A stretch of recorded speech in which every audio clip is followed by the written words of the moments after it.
Hello guys, welcome back to my YouTube channel study with Vaishali. तो आज हम देखेंगे क्लास 12 की सोशियोलॉजी की फर्स्ट बुक का चैप्टर 2, जिसका नाम है भारतीय समाज की जनसांख्यिकी की संरचना। तो चलिए इस वीडियो को शुरू करते हैं। तो इसमें हम सबसे पहले देखेंगे इसका इंट्रोडक्शन कि इसमें हम लोगों को क्या क्या टॉपिक पढ़ने हैं। तो इसमें हम पढ़ेंगे जनसांख्यिकी क्या होती है और उसके प्रकार देखेंगे, थॉमस माल्थस का जनसंख्या वृद्धि सिद्धांत देखेंगे और इसकी जो सिद्धांत है उसकी आलोचना किस किसने की, और दूसरा है जनसांख्यिकी संक्रमण का सिद्धांत देखेंगे, जैसे कि जन्म दर, मृत्यु दर, शिशु मृत्यु दर और मातृ मृत्यु दर, प्रतिस्थापन स्तर, जनसंख्या घनत्व और लिंगानुपात, जनसंख्या की आयु संरचना, साक्षरता दर और जनवृद्धि, और ग्रामीण में जो नगरीय विभिन्नताएं हैं उनके बारे में जानेंगे, और भारत की जो जनसंख्या की नीति है उसके बारे में जानेंगे। तो देखो, इसमें जो हमारा पहला टॉपिक है वो जनसांख्यिकी की। जनसांख्यिकी क्या होता है? तो जनसंख्या का सुव्यवस्थित अध्ययन ही जनसांख्यिकी या जनसांख्यिकी कहलाता है। मतलब कि जो एक समाज है, जैसे कि उसमें जो जितने लोग रहते हैं तो उन सबको जनसंख्या कहते हैं, तो उसका जो अध्ययन किया जाता है उसी को ही जनसांख्यिकी या वो जनसांख्यिकी कहते हैं। तो अंग्रेजी भाषा में ये डेमोग्राफी का हिंदी ट्रांसलेट है, मतलब कि जो अंग्रेजी भाषा में जो डेमोग्राफी है उसको हिंदी में जनसांख्यिकी कहते हैं। तो जो ये डेमोग्राफी है ये यूनानी भाषा के दो शब्दों से मिलकर बना है, जिसको कहते हैं डेमोस, जिसका मतलब होता है अर्थ, जिसका अर्थात होता है लोग, और ग्राफीन उसका मतलब होता है वर्णन, मतलब कि लोगों का वर्णन है इसके अंदर। मतलब कि इसका आशय होता है कि लोगों का वर्णन करना है इसके अंदर, जैसे कि जन्म दर, मृत्यु दर, प्रवास, जैसे कि लोग एक जगह से दूसरी जगह पे जाते हैं, लिंग अनुपात आदि का अध्ययन किया जाता है। अब हम देखते हैं जनसांख्यिकी के प्रकार। तो ये आकारिक जनसांख्यिकी है, इसका एक प्रकार। दूसरा है सामाजिक जनसांख्यिकी। तो आकारिक जनसांख्यिकी में इसके अंदर जो जनसंख्या का आकार है उसके बारे में अध्ययन किया जाता है। अब दूसरा है सामाजिक जनसांख्यिकी, इसके अंदर जो जनसंख्या है उसके जो सामाजिक व आर्थिक राजनीतिक जो पक्ष है उसके बारे में विचार किया जाता है। अब हम देखते हैं कि थॉमस का जो जनसंख्या वृद्धि सिद्धांत है उसमें उन्होंने क्या क्या बातें बताई। तो जो जनसांख्यिकी है उसका सर्वाधिक प्रसिद्ध सिद्धांतों में से एक है सिद्धांत जो अंग्रेज राजनीतिक अर्थशास्त्री, किसने दिया था? ये थॉमस रॉबर्ट माल्थस के नाम से जुड़ा है, इन्होंने ये सिद्धांत दिया है। तो इसमें इन्होंने क्या लिखा है? जो माल्थस के जनसंख्या वृद्धि का सिद्धांत है उन्होंने अपनी पुस्तक जिसका नाम है an essay on the principles of population 1798, तो इसमें स्पष्ट किया गया है कि जो कि एक निराशावादी सिद्धांत है। अब ये निराशावादी क्यों है वो हम आगे देखेंगे। तो जैसे कि जनसंख्या है वो ज्यामितीय रूप से मतलब कि अनुपात से बढ़ रही है, जैसे कि 2 दूनी 4 दूनी 6 ऐसे मतलब कि दुगने होके बढ़ रही है। और जबकि जो है वो खाद है, जो खाद उत्पादन में वृद्धि हो रही है वो अंकगणितीय हो रही है, जैसे कि 2 4 6 ऐसे मतलब कि 2 2 करके बढ़ रही है, और जो जनसंख्या है वो दुगनी अवस्था में बढ़ रही है। तो इसमें जो जनसंख्या है वो जो खाने की वस्तु है उसमें असंतुलन पैदा होता है, मतलब कि वो बराबर नहीं है। तो इसलिए जो समृद्धि है या शक्ति बढ़ाने के लिए जनसंख्या वृद्धि को नियंत्रित किया जाना चाहिए। अब है कि जो थॉमस वो है माल्थस, उन्होंने अपने जनसंख्या नियंत्रण पर क्या क्या सुझाव दिए? तो उन्होंने 2 प्रकार के सुझाव दिए, एक तो था प्राकृतिक सुझाव और एक था कृत्रिम। मतलब कि प्राकृतिक जो प्रकृति के द्वारा नियंत्रण किया जा सकता है, और कृत्रिम जो इंसान मतलब कि खुद नियंत्रण करते हैं। तो जो प्राकृतिक है वो यहाँ पे ये मेरी मिस्टेक हो गई थी, तो ये दोनों इधर उधर लिखे गए हैं। तो जो प्राकृतिक है जैसे कि अकाल, बाढ़, मतलब कि बाढ़ आ जाती है, महामारी, खाद्य आपूर्ति, भूकंप, मतलब कि इसमें उनका कहने का तात्पर्य है कि अगर जैसे कि बाढ़ वगैरह आती है तो उससे जो जनसंख्या है वो नियंत्रण में आती है, कि उससे मतलब कि लोगों की मृत्यु होती है तो लोग कम होते हैं, या महामारी बढ़ती है, जो खाद्य की आपूर्ति नहीं हो पाती है। अब है जो कृत्रिम, मतलब कि अगर इंसान चाहे तो कैसे जनसंख्या को कम कर सकते हैं, तो वो अगर बड़ी उम्र में ब्याह करेंगे, मतलब कि बड़ी उम्र में जो शादी करेंगे तो उनकी जनसंख्या में मतलब कि नियंत्रण होगा, क्योंकि तब उनकी जो समझ है वो विकसित हो जाएगी कि मतलब कि हमें मतलब कि लिमिटेड बच्चे पैदा करने चाहिए ये सब। अब यौन संबंध में संयम रखकर, जैसे कि जो यौन संबंध है उसमें मतलब कि सुरक्षित करें, मतलब कि ज्यादा बच्चे ना पैदा हो। अब है ब्रह्मचार्य का पालन करके, जैसे कि आप जिसको संत कह देते हैं कि वो संत बन जाते हैं तो वो बच्चे पैदा नहीं करते, वो शादी नहीं करते हैं। अब जो थॉमस माल्थस का जो सिद्धांत उसकी आलोचना किसने किया, फिर उसका विरोध किसने किया? जिन्होंने इसके बारे में बुरा भला कहा कि ये सही नहीं है, तो वो थे जो मार्क्सवादी व उदारवादी हैं। उनका कहना था कि जो आर्थिक वृद्धि है वो जनसंख्या वृद्धि से अधिक हो सकती है, जैसे कि जो पैसे वगैरह हैं वो जो वहाँ की जनसंख्या है उनसे ज्यादा हो सकती है, जैसे कि यूरोप में भी हुआ है। अब है कि गरीबी व भुखमरी जनसंख्या वृद्धि के बजाय आर्थिक संसाधनों के असमान वितरण के कारण फैलती है। मतलब कि इनका कहना यह है कि जो गरीब लोग हैं या भुखमरी है वो मतलब कि खाने की वजह से नहीं है, वो जो मतलब कि पैसा वगैरह है, जो हमारी दौलत धन दौलत है वो लोगों के बीच में ना समान वितरण नहीं है, किसी के पास बहुत ज्यादा है, किसी के पास बहुत कम है, तो इस वजह से भुखमरी ये फैलती है। अब इस अन्यायपूर्ण सामाजिक व्यवस्था में कुछ अमीर जीवन का आनंद लेते हैं और बहुसंख्यक लोगों को गरीब की हालत में जीना पड़ता है। इसका भी ये आपको समझ में आ गया कि इसलिए जो पूरे जैसे कोई भी जगह है तो वहां पर कुछ चंद लोग मतलब कि अमीर में रहते हैं, अमीर हैं जो मतलब कि आनंद में रहते हैं अच्छे से, उनके पास सब सुविधाएं उपलब्ध है, बल्कि उसमें बहुत सारे लोग जो गरीब हैं वो मतलब कि बहुत बुरी हालत में रहते हैं, उनके पास खाने के लिए भी पैसे नहीं होते हैं। अब यहाँ पर ये हमारा दूसरा सिद्धांत है, जनसंख्या का जननांकिकी संक्रमण सिद्धांत। तो इसमें क्या होता है, इसमें जो जननांकीय संक्रमण सिद्धांत है, इसका उपयोग किसी क्षेत्र की जो जनसंख्या है उसके वर्णन तथा जो भविष्य की जनसंख्या है उसके पूर्वानुमान लगाने के लिए किया जाता है। जैसे कि जो भविष्य में आने वाली जनसंख्या है उसका पहले से ही अनुमान लगा लेते हैं कि तब तक कितनी संख्या बढ़ जाएगी या घट जाएगी। अब जो हमारा जनसंख्या जननांकिकी संक्रमण सिद्धांत है उसकी तीन अवस्थाएं हैं, एक तो प्रथम अवस्था, द्वितीय और तृतीय। तो इनको हम एक एक करके देखते हैं। तो जो ये प्रथम अवस्था है इसमें क्या होता है, इसमें उच्च जन्म दर होती है तथा उच्च मृत्यु दर होती है, मतलब कि ज्यादातर वो मरते हैं और जीते हैं। और धीमी जनसंख्या वृद्धि होती है, मतलब कि जो जनसंख्या की वृद्धि होती है वो धीरे धीरे होती है। और जो जीवन प्रत्याशा है वो भी कम हो जाती है। जीवन प्रत्याशा का मतलब है कि जो बूढ़े लोग हैं उनकी जो जीने की आयु है वो भी कम हो जाती है इसमें। अब जो लोग हैं वो अधिकतर अशिक्षित होते हैं, मतलब कि ज्यादा पढ़े लिखे नहीं होते हैं। और लोग अधिकतर मतलब कि इस पीढ़ी में जो इसमें जो पिछड़ी अर्थव्यवस्था है उसमें जनसंख्या कम होती है, जो पिछड़ी अर्थव्यवस्था है इसमें जनसंख्या भी कम होती है। अब जो खुशहाली के समय जो मृत्यु दर कम होती है और आपदा के समय भी मृत्यु दर अधिक होती है। जैसे कि अगर कोई आपदा आ गई तो वहाँ पे मृत्यु दरें ज्यादा बढ़ जाती हैं। और जो लोगों का मुख्य व्यवसाय है वो भी कृषि होता है यहाँ पे। अब है कि जो प्रौद्योगिकी है उसका स्तर भी निम्न होता है, वहाँ पे ज्यादा मतलब कि प्रौद्योगिकी या फैक्ट्री वगैरह भी नहीं होती है। और साक्षरता दर भी कम होती है, जब वहाँ पे पढ़े लिखे इंसान कम होंगे तो साक्षरता दर भी कम ही होगी। अब जो दूसरी अवस्था है इसमें क्या होता है, इसमें जो प्रारंभ में जो उच्च प्रजननशीलता होती है, मतलब कि ज्यादा जन्म दरें होती हैं वहाँ पे। और समय के साथ प्रजननशीलता भी घटती जाती है, मतलब कि जो टाइम बीतता जाता है तो जो प्रजननशीलता है वो भी कम होती रहती है। और जो स्वास्थ्य संबंधित दशाएं हैं उनमें भी सुधार आता है। और इस अवस्था में जो औद्योगिक क्रांति है उसके कारण जो लोगों का रहन सहन है उसका स्तर भी ऊंचा हुआ है। औद्योगिक क्रांति मतलब कि जैसे काम धंधा या नौकरी वगैरह फैक्ट्री वगैरह लगती है तो उसकी वजह से जो रहन सहन है वो भी अच्छा होता है। अब नगरों में स्वास्थ्य सुविधा प्राप्त हो गई है, जैसे कि मृत्यु दर धीरे धीरे कम हो गई है, वह जन्म दर ऊंची हो गई। जैसे कि अगर स्वास्थ्य सेवाएं हैं तो लोग कम मरेंगे, जल्दी से उनका इलाज हो जाएगा और जन्म दरें ऊंची हो जाएंगी। अब है यहाँ पे तीसरी अवस्था। तो इसमें क्या होता है, इसमें जन्म दरें और मृत्यु दर दोनों घट जाती है, ना ज्यादा जन्म होते हैं ना ज्यादा मृत्यु होती है। और जो जनसंख्या है या तो वो स्थिर हो जाती है, वो धीमी गति से बढ़ती है, मतलब कि बिल्कुल रुक जाती है वो, या तो मतलब कि ना ज्यादा बढ़ती है ना ज्यादा घटती है, तो इस तरह हो जाती है। और धीमी धीमी स्लोली मतलब कि वृद्धि होती है। अब जनसंख्या जो है वो नगरीय तथा शिक्षित हो जाती है। जो जनसंख्या है वो नगरों में जो रहती है वो ज्यादा शिक्षित होती है। अब तकनीकी ज्ञान उच्च हो जाता है उनका, जो उनका मतलब कि फैक्ट्री वगैरह का ज्ञान है, ये सारी चीजें उनकी उच्च हो जाती है। अब जन्म दर घटती है और बढ़ती रहती है, मतलब कि ये कभी जन्म दर घटती है और कभी बढ़ती है। और जो नगरीकरण है उसमें भी वृद्धि होती है, क्योंकि इसमें ज्यादातर लोग नगरों में रहना पसंद करते हैं क्योंकि वहां पर ज्यादा सुख सुविधाएं उपलब्ध होती हैं। अब हम देखते हैं इसका निष्कर्ष। तो अतः यहाँ ये कहा जा सकता है कि जो जननांकिकी सिद्धांत है उससे जो भविष्य की जनसंख्या का पूर्वानुमान लगाया जा सकता है कि भविष्य में कैसी जनसंख्या होगी। अब हम देखते हैं कि जनसंख्या वृद्धि क्या होता है। तो किसी भी क्षेत्र में एक विशेष समय अवधि के दौरान हुए जनसंख्या के परिवर्तन को जनसंख्या वृद्धि कहते हैं। जैसे कि कोई क्षेत्र है उसमें मान लो एक साल के अंदर जितनी भी जनसंख्या में परिवर्तन हुआ है उसको जनसंख्या वृद्धि कहते हैं। अब जो जनसंख्या वृद्धि है यह धनात्मक भी हो सकती है और ऋणात्मक में, मतलब कि या तो जन्म दर बढ़ सकती है या घट सकती है, ठीक है। अब जो जनसंख्या वृद्धि है उसमें जो आर्थिक विकास है उस पर क्या प्रभाव पड़ता है या फिर उसके दुष्प्रभाव क्या होंगे। तो जैसे कि भोजन की समस्या आएगी और स्वास्थ्य में भी कमी होगी और कृषि पर दबाव पड़ेगा, बेरोजगारी आएगी, क्योंकि जब ज्यादा जनसंख्या होगी तो बेरोजगारी कम होगी और निम्न जीवन स्तर होगा, बचत में भी कमी होगी और आवास की संख्या में भी मतलब कि उसकी भी समस्या आएगी। अब हम देखते हैं जन्म दर और मृत्यु दर क्या होता है। तो जन्म दर क्या होता है कि प्रति 1000 व्यक्तियों के पीछे जीवित शिशुओं की दर को जन्म दर कहते हैं, मतलब कि जो 1000 व्यक्तियों के पीछे जो जीवित शिशु बच जाते हैं उनको जन्म दर कहते हैं। तो जन्म दर की जो गणना है वो प्रति 1000 प्रति वर्ष की दर से की जाती है। अब जब जन्म दर मृत्यु दर से अधिक हो जाती है तो इसे धनात्मक वृद्धि कहते हैं कि जब जन्म दर ज्यादा होगी और मृत्यु दर कम होगी तो वहां पर धनात्मक वृद्धि होगी। अब मृत्यु दर क्या होता है, तो प्रति 1000 व्यक्तियों के पीछे जो मृतक शिशु जो मरे हुए शिशु हैं उनकी दर को मृत्यु दर कहते हैं और इसकी गणना प्रति 1000 प्रति वर्ष की दर से की जाती है। और जब मृत्यु दर जन्म दर से अधिक हो जाती है तो इसे ऋणात्मक वृद्धि दर कहते हैं। अब यहाँ पे मैंने लिखा है कि जन्म दर और मृत्यु दर निकालने का फॉर्मूला, तो इसको CBR भी कहते हैं जन्म दर को, जैसे कि द क्रूड बर्थ रेट इसको कहते हैं इंग्लिश में। अब है इसका पहले क्या करते हैं, एक वर्ष में पैदा हुए बच्चों की संख्या और बट्टे में टोटल जनसंख्या और गुना 1000, इसे इसकी जनसंख्या निकल जाती है जन्म दर की। अब मृत्यु दर इसको CDR कहते हैं, द क्रूड डेथ रेट। तो इसमें एक वर्ष में मृत लोगों की जनसंख्या और बट्टे में टोटल जनसंख्या रखते हैं और गुना 1000 कर देते हैं तो मृत्यु दर निकल जाती है।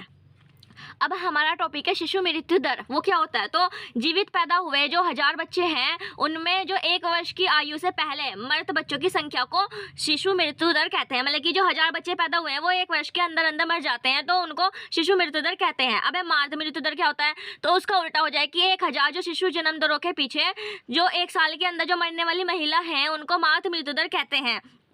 अब है कि प्राकृतिक वृद्धि दर या जनसंख्या संवृद्धि दर या फिर प्रतिस्थापन दर स्तर, इसको मतलब कि इसके बारे में जानेंगे और ये इंपॉर्टेंट टॉपिक है। तो यह एक ऐसी व्यवस्था होती है जिसमें जितने बूढ़े लोग मरते हैं उनका खाली स्थान भरने के लिए नए बच्चे पैदा हो जाते हैं। जैसे कि एक जगह है वहाँ पर जो बूढ़े लोग हैं वो मर चुके हैं और उन्हीं की खाली जगह को पूरा करने के लिए और नए बच्चे पैदा हो गए, तो वहाँ पर प्रतिस्थापन हुआ। मतलब कि एक ने स्थान छोड़ा और जो दूसरे ने है उसका स्थान ले लिया। अब जैसे कि भारत में जो केरल है उसमें प्रजनन दरें वास्तव में प्रतिस्थापन दरों से नीचे है, मतलब कि वहाँ पर प्रतिस्थापन की तरह ही होता है। और जैसे कि हिमाचल प्रदेश, पश्चिम बंगाल, कर्नाटक, महाराष्ट्र की जो प्रजनन दरें हैं वे प्रतिस्थापन दरों के बराबर है, यहाँ पे बिल्कुल बराबर है प्रतिस्थापन की तरह। और जो बिहार है, उत्तर प्रदेश है, राजस्थान, मध्य प्रदेश है, ये जो राज्य है इनमें जो प्रतिस्थापन दरें हैं उससे ज़्यादा है, मतलब कि ज़्यादा बच्चे पैदा होते हैं यहाँ पर।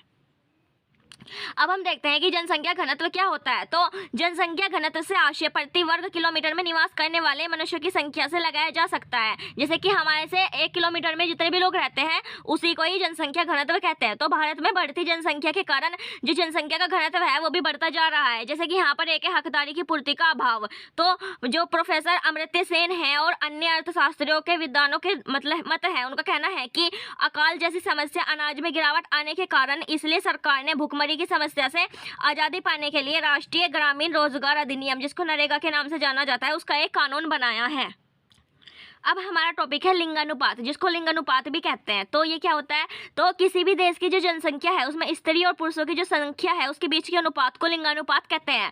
और इसके अंदर जो प्रति 1000 पुरुष की संख्या पर स्त्रियों की संख्या की गणना की जाती है। अब जो विकसित देश है वहाँ का जो लिंगानुपात है वहाँ महिलाओं के पक्ष में होता है तथा विकासशील देशों में यह पुरुषों के पक्ष में होता है। जैसे कि आपको समझ में आ गया होगा कि जो ज़्यादातर विकसित देश है वहाँ पर जो महिलाएं हैं वो ज़्यादा है और पुरुष कम है, जबकि जो विकासशील देश है जैसे कि हमारा इंडिया भी विकासशील है तो वहाँ पर पुरुषों की संख्या ज़्यादा है और महिलाओं की संख्या कम है। अब इसका भी एक फॉर्मूला होता है। तो इसमें क्या होता है कि पुरुषों की संख्या बटे स्त्रियों की संख्या गुना 1000। तो यह सूत्र विदेशों में प्रयोग किया जाता है जनसंख्या की गणना करने के लिए, अनुपात की। ठीक है। अब है कि स्त्रियों की संख्या बटे पुरुषों का संख्या गुना 1000। तो यह सूत्र भारत में उपयोग किया जाता है।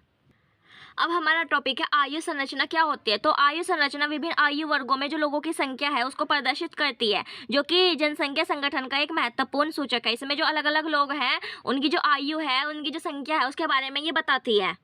अब यहाँ पर जो आयु संरचना है उसके वितरण के बारे में देखते हैं कि इसमें तीन प्रकार से होती है। ये एक तो 0 से लेकर 14 तक की आयु होती है, एक 15 से 59 साल तक और एक 60 प्लस की आयु होती है। तो इनको एक एक करके देखते हैं। तो इसमें जो पहले है कि 0 से 14 तक की आयु, तो यह जो संख्या होती है ये आश्रित जनसंख्या होती है, क्योंकि ये काम धंधा नहीं करती है, ये दूसरों पर आश्रित होती है, मतलब कि अपने माता पिता के ऊपर आश्रित रहती है या फिर निर्भर रहती है। अब इसमें ज़्यादातर बच्चे शामिल होते हैं, जैसे कि 14 तक की आयु तक बच्चे होते हैं। अब इसका जो आर्थिक विकास है वो भी धीमा होता है, क्योंकि मतलब ये कुछ पैसे कमाते नहीं है। और जो विकसित देश है उसमें ये कितने हैं परसेंट में, ये है 20 से 25% तक के जो आयु है वो इतनी है। और जो विकासशील देश है वहाँ पर 40% है। जो पूरा विश्व है उसमें 30% इसे मतलब कि आयु के मतलब कि इंसान रहते हैं। अब जो भारत है वहाँ पर 33% है 0 से 14 तक के बच्चे, और अफ्रीका में 43%, यूरोप में 15% है। और अब है यहाँ पर कि 15 से 60 साल की उम्र के जो वो है इंसान, वो कहाँ पर है, उनको क्या कहते हैं। अब है यह जनसंख्या कार्यशील जनसंख्या कहलाती है, क्योंकि जो 15 के ऊपर के इंसान है वो काम धंधा करते हैं और अपने जो देश है उनकी जो आर्थिक व्यवस्था है उसको भी बढ़ाने में इनका सहयोग होता है। अब है इस वर्ग में जो युवा लोग हैं वो ज़्यादा आते हैं जो काम काज करते हैं। अब ये किसी भी देश की जो आर्थिक विकास की रीढ़ की हड्डी होती है, मतलब कि यही जनसंख्या होती है रीढ़ की हड्डी, जो मतलब कि किसी भी देश के लिए। और यही लोग संसाधनों का दोहन करते हैं, मतलब कि जो जिनकी उम्र 15 से प्लस होगी वही लोग कार वगैरह चलाएंगे, संसाधन का यूज़ करेंगे, फैक्ट्री वगैरह करेंगे। और जो विकसित देश है वहाँ पर 60% लोग इस आयु के आते हैं, मतलब कि युवा लोग हैं 60%। विकासशील देश में भी 35% युवा लोग हैं। जो अपना भारत है उसमें 50% युवा लोग हैं और बाकी 50% में बूढ़े और बच्चे लोग आते हैं। अब है यहाँ पर तीसरा जो 60 प्लस है। तो इस वर्ग में जो बुजुर्ग जनसंख्या आती है ये भी निर्भरी होती है। तो यह आश्रित जनसंख्या होती है और सरकार सरकार का अधिक धन इनकी देख रेख में खर्च हो जाता है। जैसे कि बूढ़े लोगों को पेंशन वगैरह मिलती है तो उसमें भी जो सरकार का धन है वो इनके ऊपर खर्च होता है। अब जो विकसित देश है वहाँ पर 10 से 12% होते हैं बूढ़े लोग, और जो विकासशील देश है वहाँ पर तो 4% है, और भारत में तो 8%। अब इनकी इतनी कम संख्या क्यों है? क्योंकि यहाँ पर जो स्वास्थ्य सेवा वगैरह है वो सब नहीं होती है, इस वजह से जो बूढ़े लोग हैं वो जल्दी मर जाते हैं। ठीक है, अब हमारा टॉपिक है भारत में साक्षरता दर। तो ये जो है 1951 से लेकर 2019 तक। ठीक है, अब साक्षरता दर क्या होती है? तो वह व्यक्ति साक्षर कहलाता है जो अपने जीवन में एक सरल वाक्य को समझ, पढ़ और लिख सकता है, उसको साक्षरता कहते हैं। अब ये यहाँ पे मैंने सन के हिसाब से लिखी है कि 1951 में जो साक्षर दर है वो 18.3% थी, और इसमें जो पुरुष की संख्या है वो 27 थी और स्त्रियों की 8.9 थी। और अभी के जो लास्ट टाइम है 2019 में इसमें 80% थी और 83.7% पुरुष थे इसमें, और 74.8% महिलाएं थी। देखो यहाँ पे महिलाएं कितनी कम थी, फिर वो धीरे धीरे बढ़ चुकी हैं। अब है यहाँ पे नीचे जनसंख्या वृद्धि क्या होता है, ये मैंने आपको पहले भी बताया, यहाँ पे ये थोड़ा सा है। तो जनसंख्या का लगातार बढ़ना जनसंख्या वृद्धि कहलाती है, जैसे कि मैंने अभी आपको बताया। तो जनसंख्या वृद्धि के कारण मतलब कि जनसंख्या क्यों बढ़ती है? तो जो पुरानी संस्कृति आदर्श है उनको मानने की वजह से जो जनसंख्या है वो बढ़ती है। जैसे कि ज्यादा बच्चे पैदा करो तो मतलब कि ज्यादा रोजगार होगा, इस तरह से लोग सोचते हैं और ज्यादातर बच्चे पैदा करते हैं। अब जल्दी विवाह होता है तो वो भी मतलब कि उनके भी ज्यादा बच्चे पैदा हो जाते हैं, उनको पता नहीं चलता कि मतलब कि कुछ ख्याल वगैरह भी रखना होता है। अब जो गरीब लोग होते हैं उनके पास काम काज तो होता नहीं है, तो इसलिए वो लोग बच्चे पैदा करते हैं। अब अवैध प्रवासी, अब जैसे कि कोई देश है वहाँ पर दूसरी जगह से लोग आ जाते हैं तो वे प्रवास करते हैं अपनी जगह से। जैसे कि हमारे जो दिल्ली है वहाँ का एक मतलब कि जगह है जिसका नाम है सीमापुरी है, वहाँ पर बहुत सारे जो बांग्लादेश के लोग हैं वो आकर बस चुके हैं, क्योंकि बांग्लादेश की आर्थिक स्थिति ठीक नहीं थी, वहाँ पर बाढ़ वगैरह आती थी, तो वो लोग वहाँ से भागकर इंडिया में आकर रह रहे हैं, तो इसको अवैध प्रवासी कहते हैं। अब अशिक्षा, अब लोगों में समझ नहीं है, वो पढ़े लिखे नहीं है कि इससे मतलब की जनसंख्या बढ़ रही है या घट रही है, उनको इससे कुछ मतलब ही नहीं होता है। अब की जनसंख्या वृद्धि के परिणाम क्या क्या होते हैं? तो इससे क्या होता है कि जो जीवन का स्तर है उसमें गिरावट होती है, जो देश का विकास है उसमें भी रुकावट हो जाती है, और जो संसाधन है उस पर भी दबाव बन जाता है कि सबके पास संसाधन नहीं होते हैं। अब पूर्ति में भी कमी होती है, गंदगी का फैलाव होता है और बेरोजगारी भी फैलती है। अब हमारा टॉपिक है ग्रामीण समुदाय। तो ये क्या होता है? तो जो भारत जो है वो गांव का देश है, क्योंकि देश की जो आबादी है वो कुल जनसंख्या के 3/4 भाग मतलब कि ग्रामीण क्षेत्रों में ही निवास करता है। यहाँ पे ज्यादातर ग्रामीण में ही लोग रहते हैं। अब 2011 के आंकड़ों के अनुसार जो 68% लोग हैं वो गाँव में ही रहते हैं, और जो 32% लोग हैं वो शहरों में निवास करते हैं। अब जो भारतीय समाज के मुख्य 3 प्रकार के समुदाय हैं, एक तो ग्रामीण, नगरीय और एक जनजातीय। यह माना जाता है कि जब से मानव ने अपने घुमंतु जीवन को छोड़कर एक स्थान पर रहकर कृषि कार्य को स्थायी रूप अपनाया, तभी से गांव का विकास हुआ है। मतलब कि जब लोग इधर उधर घूम के कृषि करते थे, फिर जब उन्होंने ये सब छोड़कर एक जगह पर वो कृषि करना शुरू किया है, तभी से गांव का विकास हुआ है। अब इससे पहले जो मनुष्य है वो अपनी जो आवश्यकता है उसको पूरा करने के लिए झुंड बनाकर एक स्थान से दूसरे स्थान पर जाता था और अपना जीवन व्यतीत करता था। और पर ऐसा भी कुछ नहीं है, अभी जहाँ पर उनकी खेती है उन्होंने वहीं पर ही अपना घर बना रखा है और उसके चारों तरफ गाँव बनता रहता है। अब जो ग्रामीण समुदाय उनकी क्या क्या विशेषताएं होती है? तो उनकी विशेषता होती है कि कृषि मुख्य व्यवसाय है उनका, जो काम धंधा है वो कृषि ही है सिर्फ। और दूसरा है जो सरल और साधारण जीवन है उनका, और संयुक्त परिवार रहता है, वहाँ पर सभी लोग मिलजुल कर रहते हैं, ताया चाची चाचा सब लोग एक साथ रहते हैं। और वहाँ पर कम जनसंख्या होती है, वहाँ पर ज्यादा जनसंख्या नहीं होती है, और समान संस्कृति होती है, सब लोग एक ही चीज को मानते हैं, और सामुदायिक भावना होती है। जैसे कि अगर आप शहर में रहते हैं तो आपको अपने पड़ोसी या अपने आसपास के किसी से कोई मतलब नहीं होता है, और वहाँ पे जो गाँव है वहाँ पर अपने पूरे गाँव का पता होता है, सबसे बातचीत होती है, सबसे घुल मिल कर रहते हैं। अब हमारा टॉपिक है कि नगरीय समुदाय क्या होता है। तो भारत में जो नगरों की संख्या और लोगों की संख्या के बीच में बहुत तेजी से वृद्धि हो रही है। वर्तमान के समय में 5000 से भी अधिक नगर एवं कस्बे हैं। शहरी क्षेत्रों में लगातार जनसंख्या में वृद्धि होने के कारण जो वहाँ के लोग हैं उनका जीवन भी बहुत प्रभावित हो गया है। जैसे कि उद्योगकरण और आधुनिकीकरण, यातायात व दूरसंचार के विकास और शैक्षणिक, तकनीकी तथा वैज्ञानिक संस्थाओं के विकास से भी शहरों के जो निवासी हैं वहाँ पर जो जीवन शैली है वो विकसित हो चुकी है। अब देखते हैं कि जो राष्ट्रीय जनसंख्या नीति है वो 2000 उसमें क्या हुआ था। तो जनसंख्या वृद्धि की समस्या की जो समस्या है वो बड़ी चुनौती को मानते हुए जो केंद्र सरकार है उन्होंने अलग अलग संगठनों, विद्वानों तथा जनसांख्यिकी में रुचि रखने वाले लोगों व सरकार के विचार विमर्श द्वारा साल 2000 में राष्ट्रीय जनसंख्या नीति की शुरुआत की, जिसका जो मुख्य उद्देश्य था वो क्या था, ये देखो यहाँ पे। तो जैसे कि शिशु मृत्यु दर है वो प्रति 1030 से नीचे आनी चाहिए, और मातृ मृत्यु दर में भी 1 लाख जन्मों पर 100 से कम आना चाहिए, और जो कन्या विवाह है वो भी देरी से करने को को बढ़ावा दिया गया। जन्म दर, विवाह और गर्भावस्था का पंजीकरण कराना और जो गर्भ निरोधक जो तरीके हैं उनका वो उपयोग करना, उनको पता लगाना और उनकी जानकारी देना। अब जो 14 वर्ष तक की जो आयु है उनके बच्चों को मुफ्त शिक्षा प्रदान करना और जो एड्स प्रसार है उसको भी रोकना है और परिवार कल्याण कार्यक्रमों पर भी जोर देना है।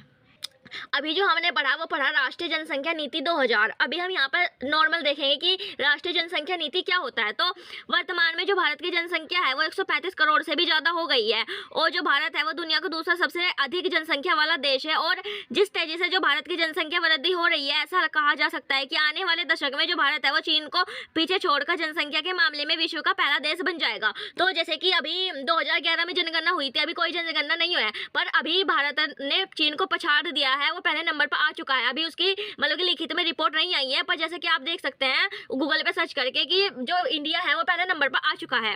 अब इसी कारण समय समय पर जो भारत सरकार है उसके द्वारा जनसंख्या नीति बनाई जाती है, जिसकी विशेषताएं इस प्रकार है। तो कम जन्म दर हो और प्रचार करवाती है, विस्तृत विषय क्षेत्र है, संगठन और शोध है। अब हमारा यहाँ पर ये लास्ट टॉपिक है जो भारत की 15वीं जनगणना है उसके क्या क्या आंकड़े थे 2011 के अनुसार। जो स्त्री पुरुष अनुपात था वो 943 अनुपात 1000 था, मतलब कि 1000 पुरुषों के पीछे 943 लड़कियां होती थी। अब सर्वाधिक जनसंख्या वाला राज्य कौन सा है, वो है उत्तर प्रदेश। और न्यूनतम जनसंख्या वाला राज्य है सिक्किम। अब अधिकतम मातृ जो मृत्यु दर है वो वाला राज्य कौन सा है, वो है उत्तर प्रदेश। और न्यूनतम मातृ दर वाला वो मृत्यु दर वाला राज्य है वो है केरल। अब सर्वाधिक शिशु मृत्यु दर वाला राज्य कौन सा है, वो है मध्य प्रदेश। और न्यूनतम शिशु मृत्यु दर वाला राज्य है वो है मणिपुर। अब साक्षरता दर जो पुरुष है वो 80.9% और जो महिलाएं हैं वो 64.6% है। अब सबसे बड़ा क्षेत्रफल में है वो है राजस्थान और जो सबसे छोटा राज्य है क्षेत्रफल में है वो है गोवा। तो आई होप आपको वीडियो अच्छी लगी होगी। वीडियो अच्छी लगी है तो वीडियो को लाइक कीजिए, मेरे चैनल को सब्सक्राइब कीजिए और अगर आपको किसी और चैप्टर या किसी और टॉपिक की वीडियो चाहिए उसके लिए आप मुझे कमेंट कीजिए। Thanks for watching.